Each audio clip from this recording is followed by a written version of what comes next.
Saludamos a toda la audiencia de Radio Solidaria. Bienvenidos al estudio bíblico. Continuamos con la serie del libro de Éxodo. Llegamos al capítulo 17. Quiero que nos acompañes en este día. Métete con nosotros en la máquina del tiempo. Viajamos al Antiguo Testamento. Viajamos con Moisés. Viajamos con el pueblo de Israel. Los israelitas siguieron su camino por el desierto. El estudio bíblico anterior fue el momento en donde Dios prueba a Israel, les envía maná, les provee en todo momento.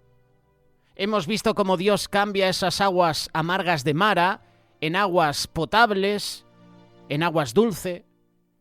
Y resumimos ese mensaje como que Dios es nuestra provisión diaria, Dios nos prueba y además Dios puede cambiar el amargor de tu vida, esos momentos amargos, en momentos dulces, en momentos de alegría.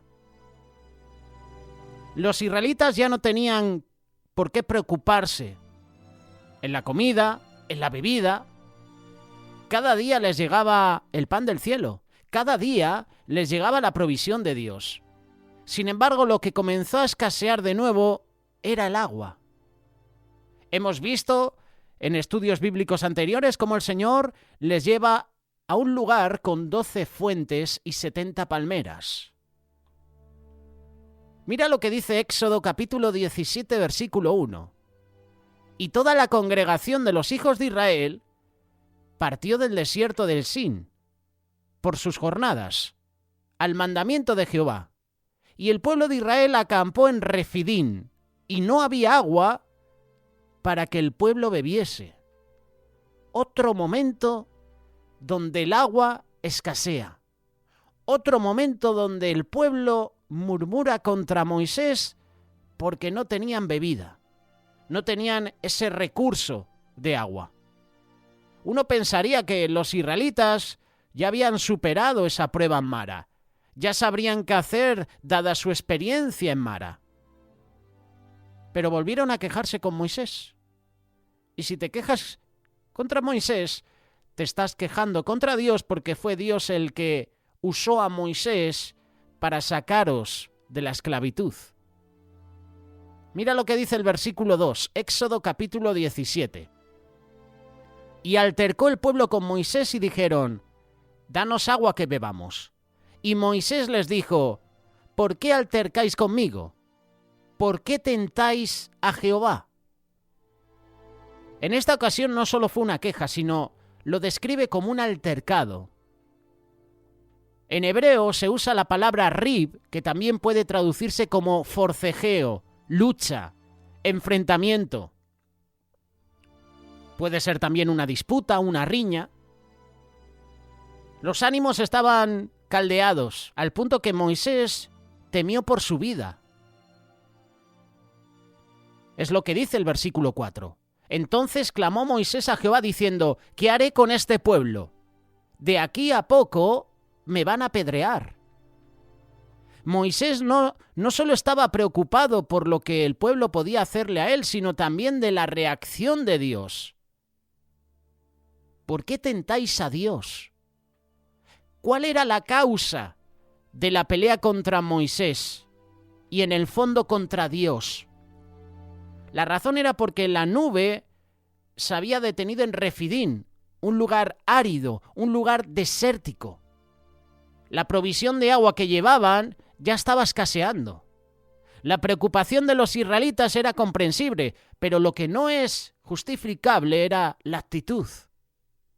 ¿Por qué reclamaron en lugar de pedir con humildad y con fe? Enseñanza también para nosotros. ¿Cuántas veces reclamamos? ¿Cuántas veces nuestra actitud, nuestro orgullo, nuestra soberbia sale a relucir? Y con ello la queja y la murmuración. Habiendo sido testigos de los milagros que Dios hizo en Egipto, en el Mar Rojo, en Mara y aún en el desierto con el maná, ¿Cómo podían dudar todavía de Dios? Dios estaba probando los corazones de los israelitas. Y salió a la luz lo que a ti y a mí nos falta en muchas ocasiones, la fe. Salió a la luz la falta de fe y de gratitud del pueblo. Es lo que dice el versículo 3. Así que el pueblo tuvo allí sed de agua y murmuró contra Moisés y dijo: ¿por qué nos hiciste subir de Egipto para matarnos de sed a nosotros y a nuestros hijos y a nuestros ganados? Llega un momento cuando tú estás leyendo tantos pasajes del libro de Éxodo y ves tanta queja que al final tú te pones en la situación de Moisés y dices: vaya pueblo. Pero claro, tú y yo le estamos leyendo la historia. Y llega un momento en que nos podemos enfadar con el pueblo, pero seguramente que si tú y yo estuviéramos en esa situación, haríamos lo mismo. De hecho, muchas veces estamos en esa situación. Nos falta provisión, nos faltan recursos, no tenemos un trabajo y empezamos a criticar a Dios y empezamos a murmurar contra Dios. Es la misma actitud que tuvo el pueblo de Israel. De nuevo vemos cómo la queja y la falta de gratitud distorsionan la forma de ver las cosas. ¿Por qué te digo esto? Porque lo que estamos leyendo y lo que vemos es que había negativismo, había desesperanza, había duda. Si hace un capítulo atrás el Señor te envía maná porque te estabas quejando, hace un capítulo atrás el Señor transformó unas aguas no potables en aguas potables. ¿Viste el milagro? ¿Viste cómo el Señor separó el mar rojo en dos? ¿Viste milagros? ¿Viste cómo el Señor te protegió en las plagas? Y aún así había duda, incredulidad. Y a causa de la riña de Israel contra Dios, le pusieron el nombre correspondiente a ese lugar. Versículo 7. Y llamó el nombre de aquel lugar Masá y Meriba por la rencilla de los hijos de Israel y porque tentaron a Jehová diciendo: ¿está pues Jehová entre nosotros o no? Antes se llamaba Refidín, que quiere decir lugares de reposo, pero después se llamó Masá, que significa tentación o prueba, y Meriba, que significa contención o provocación. Al menos una persona reaccionó correctamente ante el problema. Moisés buscó a Dios, quien le dio la solución. Y la respuesta a las pruebas siempre las vamos a encontrar de rodillas y no con la mano empuñada. La respuesta a las pruebas siempre las vas a encontrar en la presencia de Dios. Cuando Dios le mostró a Moisés lo que debía hacer para obtener agua para el pueblo, Jehová dijo a Moisés, Éxodo capítulo 17, verso 5 y 6, pasa delante del pueblo y toma contigo los ancianos de Israel. Toma también en tu mano tu vara con que golpeaste el río y ve. He aquí que yo estoy delante de ti, allí sobre la peña en Horeb, y herirás la peña, y saldrán de ella aguas, y beberá el pueblo. Y Moisés lo hizo así en presencia de los ancianos de Israel. Me llama la atención. Me llama la atención que lo hizo en presencia de los ancianos y no en presencia de todo el pueblo. ¿Por qué hizo Moisés esto? ¿Por qué Dios mandó esto a Moisés? ¿Por qué solo se llevó a los ancianos y no se llevó a todo el pueblo? Así el pueblo podría ser testigo de ese milagro y podían creer en Dios. Pero no, te llevas a testigos, te llevas a los ancianos de Israel. La falta de agua en Refidín no solo era una prueba de fe, sino también venía acompañada de una lección espiritual más profunda. Así como Dios les mostró con la lección del maná que no solo de pan vive el hombre, también el Señor les enseña cuál es la fuente que apaga la sed de verdad y de justicia. En el mismo lugar donde saldrá el agua, en Horeb, también conocido como el monte Sinaí, allí también recibirán la instrucción de Dios, es decir, los mandamientos, y esto sería unos días después. Tradicionalmente se ha creído que el monte Sinaí se encuentra al sur de la península del Sinaí, y la tradición viene desde tiempos de Constantino, cuando la madre del emperador romano, la reina Helena, fue a la Tierra Santa a reconocer los sitios bíblicos. Fue Helena quien escogió la ubicación del monte Sinaí y posteriormente se construyó allí un monasterio. Sin embargo, arqueólogos modernos han señalado que el verdadero monte Sinaí se encuentra en el norte de Arabia, en un lugar llamado Jabal al-Labás. Y esta teoría concuerda con lo que escribió Pablo en Gálatas capítulo 4, verso 25, señalando que el monte Sinaí queda en Arabia y no en la península de Egipto. Un pequeño dato que queríamos mencionar con toda la audiencia que ahora mismo está escuchando esta reflexión.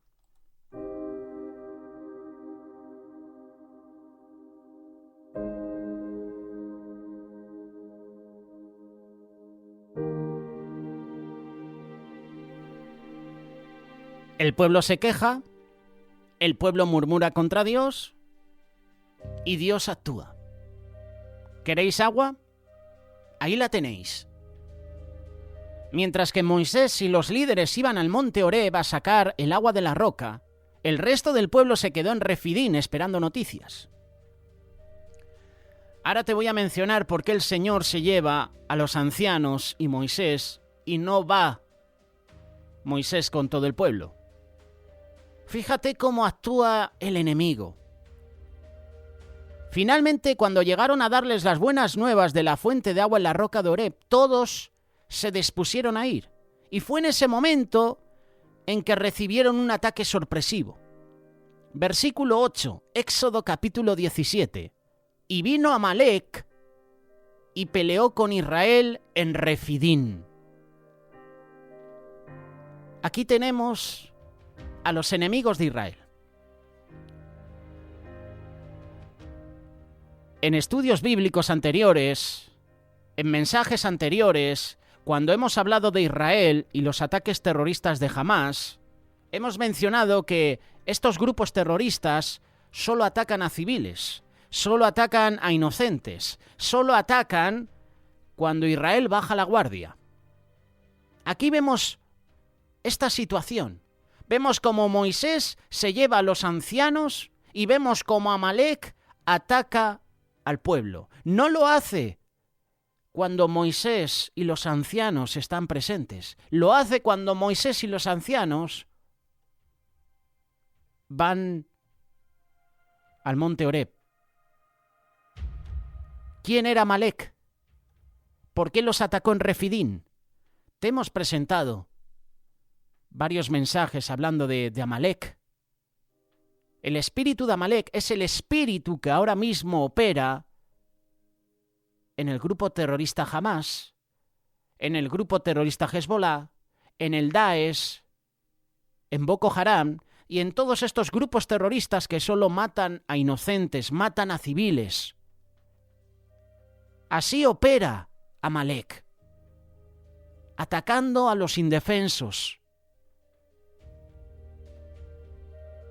Recordemos que ese era un lugar desértico, sin agua. Nadie vivía allí. Y por eso el ataque tomó por sorpresa a los israelitas. No solo pilla al pueblo de Israel en queja, en murmuración, desganados, sedientos, seguramente cansados, porque la falta de agua produce cansancio físico. No te concentras. Si tú no tienes agua, si tú no tienes alimento, tú no trabajas al 100%. No tienes fuerzas, estás en debilidad. Y viene a atacar a Amalec en esa debilidad. Vamos a descubrir un poquito quién era Amalec. Ya te hemos hablado de ellos, pero si es la primera vez que nos escuchas, Amalek era el nombre de un descendiente de Esaú. Génesis capítulo 36, verso 12. Te hemos hablado de Esaú en estudios bíblicos anteriores. Era el hijo ilegítimo de Eliaz, hijo de Esaú, que tuvo con una concubina y no con su esposa. Amalek no fue aceptado entre sus hermanos, por lo que vivió alejado de sus familiares. En el desierto, Amalek formó su propio pueblo, los amalecitas, y estos fueron los que atacaron a Israel en Refidín. ¿Y por qué atacaron a los israelitas? Los amalecitas no tenían razón para atacar a Israel, ya que no estaban pasando por su territorio. Recordad que los amalecitas estaban prácticamente ubicados en el Negev, Números capítulo 13, verso 29. Y a diferencia de las demás naciones de las regiones que temieron al oír los milagros que Dios hizo en favor de Israel, Éxodo capítulo 15, verso 13 en adelante, los amalecitas no tenían temor del Dios de Israel. Y esto es lo que está sucediendo hoy en día con los enemigos de Israel. Esto es lo que está sucediendo con grupos terroristas como Hamás. No temen al Dios de Israel. Por eso atacan. Como su antepasado Esaú, quien menospreció su herencia espiritual, la primogenitura, los amalecitas tenían la vista puesta en las cosas terrenales y no en las eternas. Estaban reclamando esa heredad, que eso es lo que están haciendo enemigos de Israel hoy en día. A los enemigos de Israel no les interesa la paz con Israel. Ellos quieren destruir Israel. Ellos quieren tomar Jerusalén. Ellos no buscan la paz. Nos tenemos que olvidar de lo que dicen los medios de comunicación falsos, la falsa propaganda que ofrecen medios de comunicación comprados al servicio de un grupo de personas que no desea el bien de Israel. Aquí en España tenemos a un presidente que ya se ha decantado, se ha posicionado a favor de Palestina. Ha menospreciado, ha despreciado a la nación de Israel. Pero recordar que la guerra de Israel no es contra los palestinos, es contra los grupos terroristas que están detrás, que están gobernando a una nación que ellos no han votado y que además los están matando de hambre y los están usando como escudos humanos. Esa es la realidad. Pero hacemos caso a lo que nos dicen los medios de comunicación, ¿verdad? Los medios de comunicación nos manipulan. Manipulan tus sentidos, tus sentimientos, te posicionan a favor de algo o en contra. Son los medios de comunicación los que han hecho, por ejemplo, que aquí en España una rivalidad sana que había en el fútbol entre aficionados del Barcelona y el Real Madrid, ahora mismo los medios de comunicación se encargan cada día de crear polémica. Y vas a los terrenos de juego y hay peleas. La policía tiene que hacer acto de presencia porque aficiones se han enfrentado entre sí. Ya a través de redes sociales vemos como aficiones al fútbol y a otras competiciones deportivas quedan antes de empezar un partido y se pelean, se enfrentan. Y los medios de comunicación, por lo menos aquí en España, están echando más leña al fuego. Son los medios de comunicación los que nos posicionan, y me atrevo a decir que son los medios de comunicación los que crean guerras. Los medios de comunicación se crearon para transmitir verdad, luz. Ahora los medios de comunicación están manchados también. No les puedes creer. Necesitamos medios de comunicación veraces. Necesitamos medios de comunicación que presenten la verdad y no la mentira. ¿Cuántos medios de comunicación están blanqueando a gobiernos de derechas y de izquierdas que llevan toda su vida robando? Partidos políticos corruptos. Y vemos como los medios de comunicación lo tapan. Miran hacia otro lado.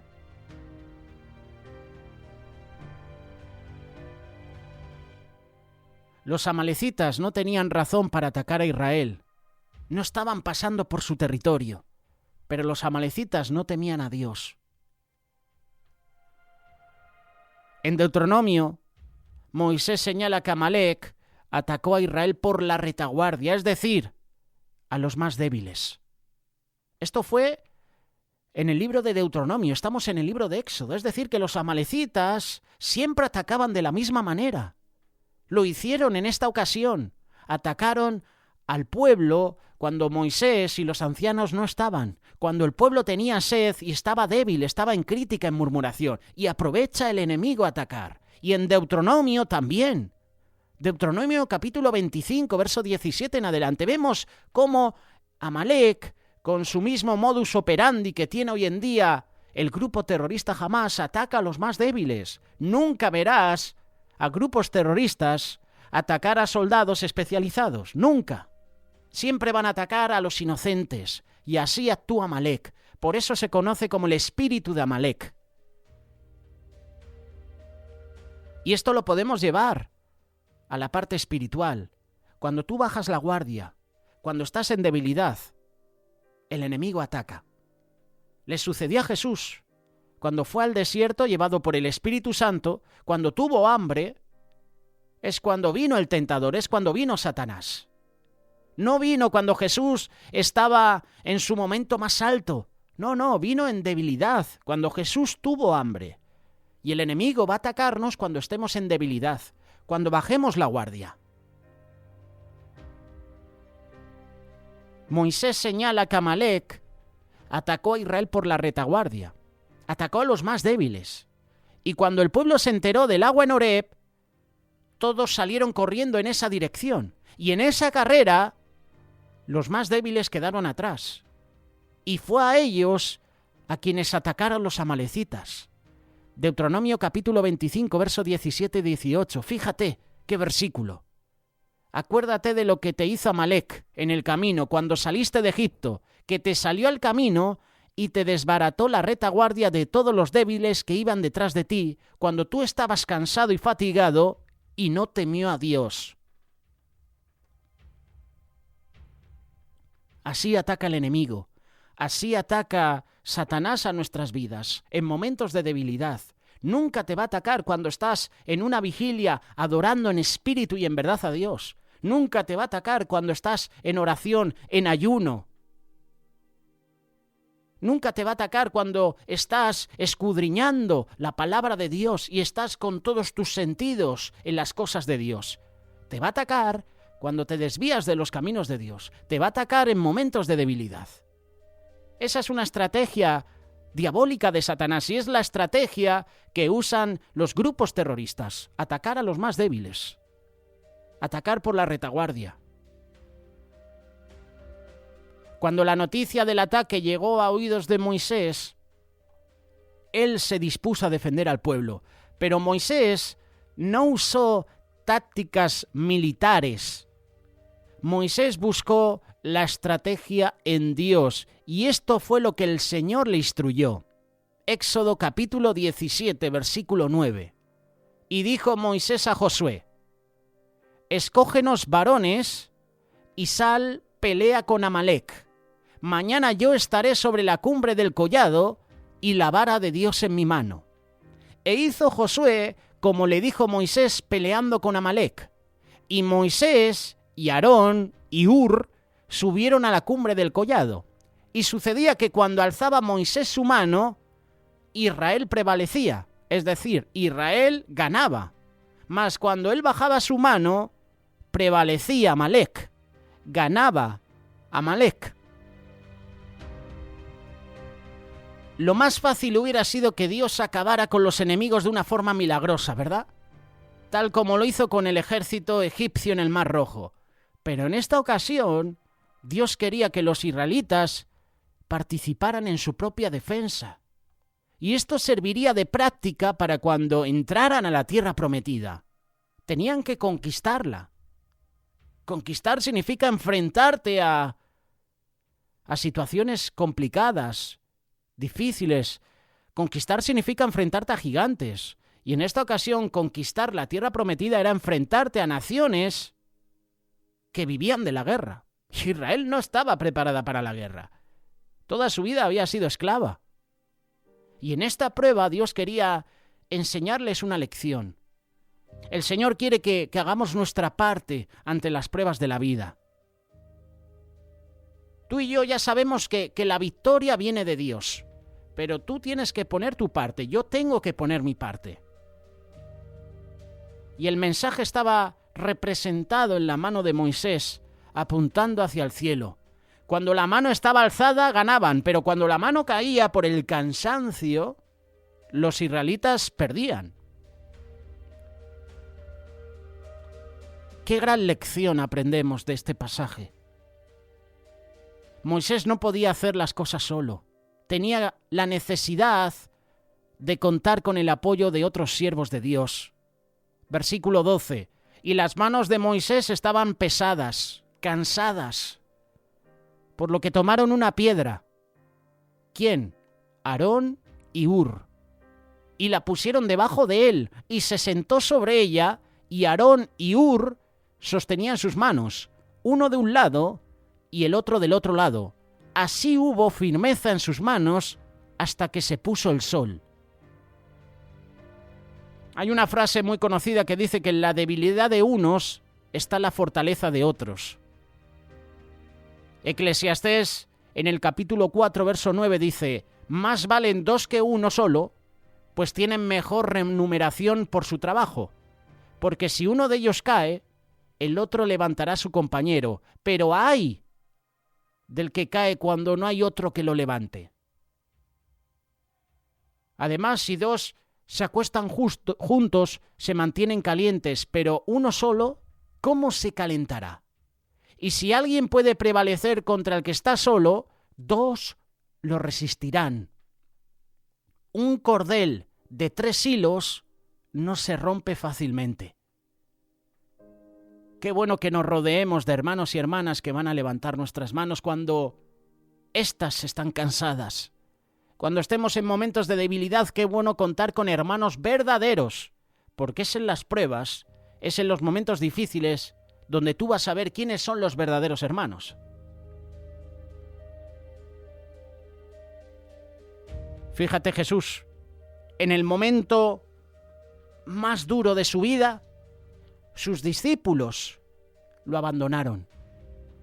Hasta Juan el Amado, el que estaba recostado siempre en el costado de Jesús, le abandonó. Hasta Pedro: «Señor, iré contigo hasta la muerte si hace falta». Pedro fue uno de los primeros que salió por patas. En los momentos de debilidad se van a ver quiénes son los verdaderos hermanos.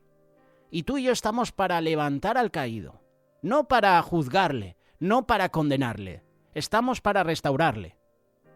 Y si no lo haces, tienes un problema. Porque el llamado tuyo y mío es predicar el Evangelio, llevar las buenas nuevas a esas personas que no conocen a Dios. Y si no haces eso con la persona que ha caído, entonces podríamos decir que eres un cristiano falso o una persona hipócrita. Porque nuestro llamado es levantar al caído, restaurarle, como hizo el buen samaritano. Vio a una persona que le habían golpeado, lo dejaron herido en el camino, y el buen samaritano le socorrió, le curó, le vendó las heridas, le llevó a un mesón, se hizo cargo de él. Esa es tu labor y esa es mi labor, restaurar al que ha caído. Y si no lo hacemos, analízate si verdaderamente eres un cristiano fiel, un verdadero cristiano, un verdadero discípulo, un verdadero seguidor de Cristo. Aunque los israelitas no tenían experiencia en la guerra como la tenían los amalecitas, el Señor les dio la victoria de forma milagrosa. Versículo 13, Éxodo capítulo 17. Y Josué deshizo a Amalec y a su pueblo a filo de espada. Y esta prueba en Refidín era la lección que los israelitas debían aprender en preparación para cuando entren en la tierra de Canaán. Ahí se iban a enfrentar a muchos enemigos. Y veremos más adelante cómo Dios les exhorta al pueblo y les dice: tenéis que acabar con vuestros enemigos, no podéis dejar a nadie. Y vemos cómo Israel deja vivos a varias naciones enemigas, y esas naciones enemigas hoy se están levantando contra Israel. Aunque los israelitas triunfaron en esa batalla, la guerra contra los amalecitas no acabó allí. Los amalecitas volverían a atacar a Israel en el futuro. Y no obstante, en ese momento Dios decretó el destino de Amalec. Versículo 14. Entonces dijo el Señor a Moisés: escribe esto en un libro para que sirva de memorial, y haz saber a Josué que yo borraré por completo la memoria de Amalec de debajo del cielo. Los amalecitas trataron de borrar la memoria del pueblo de Israel en el desierto, pero Dios le dio la vuelta a la historia y decretó que será la memoria de Amalec la que quedará en el olvido. Hará Dios lo mismo con naciones y ejércitos que asesinan a inocentes, a los más débiles. Dios va a hacer justicia. Dios va a quitar de en medio a grupos terroristas que asesinen, que maten. Va a quitar del medio, va a enviar juicio a naciones como Israel también. Las va a confrontar porque Israel no está haciendo las cosas bien. Dios hará justicia, por supuesto, a unos y a otros. En Deuteronomio está escrito cuando este decreto tomará vigencia. Deuteronomio capítulo 25, verso 19. Será pues cuando Jehová tu Dios te hubiese dado reposo de tus enemigos alrededor, en la tierra que Jehová tu Dios te da por heredar para que la poseas, que raerás la memoria de Amalec de debajo del cielo, no te olvides. Y efectivamente así sucedió. Luego que los israelitas conquistaron la tierra prometida, fue nombrado el primer rey de Israel, y Dios trajo a memoria la promesa que hizo. A través del profeta Samuel, Dios encargó al rey Saúl exterminar a los amalecitas. Primer libro de Samuel, capítulo 15, versículo 1 y 3. Y lamentablemente el rey Saúl cumplió la encomienda solo a medias, dejando con vida al rey amalecita, Agag. Y esa desobediencia le costó el reino a Saúl, y casi le cuesta la vida a todos los judíos en el futuro. Según la tradición hebrea, en ese tiempo que estuvo preso el rey Agag, este dejó embarazada a una mujer que dio a luz a su hijo, y esto es significativo, ya que de este hijo proviene Amán. Amán quería destruir, exterminar a la nación de Israel. Quería exterminar a todos los judíos. Amán el Agageo, que le vamos a conocer en la historia del libro de Esther, quien planeó el exterminio de los judíos en Babilonia en tiempos de Esther. Fíjate lo que pasa cuando no obedeces a lo que Dios dice. Que suceden estas cosas, que el enemigo se levanta. Fíjate lo que sucedió a Abraham por no esperar la promesa del hijo, no esperar en el tiempo de Dios. Actuó en desobediencia, se acostó con la esclava Agar y tuvieron un hijo, Ismael. Y de Ismael vienen las naciones enemigas de Israel, todo por no esperar en el tiempo de Dios. Dios le dijo a Saúl: extermina a los amalecitas, no dejes a nadie con vida. Y Saúl dejó con vida al rey. Y según la tradición hebrea, Agag, este rey amalecita, dejó embarazada a una mujer y su hijo, en un futuro quiso exterminar a los judíos. Y regresando ahora a la historia, para terminar, luego de oír el decreto de Dios contra Amalec, Moisés edificó allí un altar como memorial. Versículo 15 y 16. Y Moisés edificó un altar y llamó su nombre Jehová Nisi. Y dijo, por cuanto Jehová lo ha jurado, Jehová tendrá guerra contra Amalec, de generación en generación, es decir, para siempre. El espíritu de Amalec sigue presente hoy en día. Y lo vemos en el grupo terrorista Hamás. Lo vemos en grupos terroristas que asesinan, que atacan por la retaguardia, que asesinan a los más débiles, que asesinan a inocentes. Todo terrorista que asesina a inocentes y a civiles tienen el espíritu diabólico de Amalec.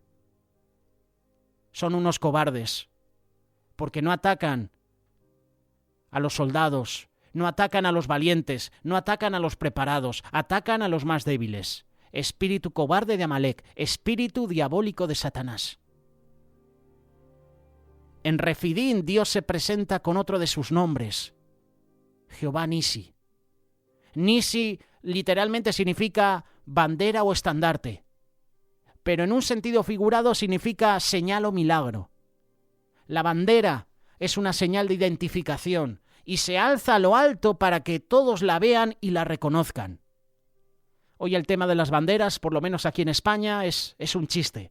Si sacas la bandera de España, ya te están diciendo que eres un facha, eres un ultraderechista, que estás en contra del gobierno. Ya no puedes sacar a pasear una bandera.